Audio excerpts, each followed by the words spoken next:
So today we are going to talk about the scholarships in Germany.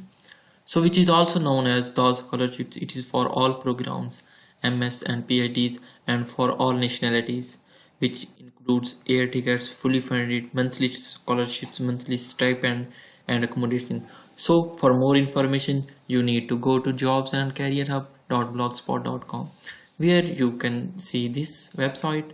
So you have to click on read more, and here you go.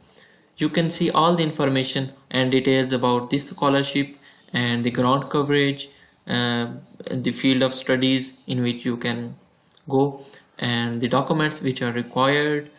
And also you can apply by visiting this website, which so you need to visit uh, this link. When you open this link, you will go to this dot scholarship website, where you can see the requirements, application and procedures, and contents and consulting. So when you see the procedure, you need application form and the signed CV and other things like IELTS and German scholarship course. So the deadline is about end of the March. So go and apply for this dot scholarship.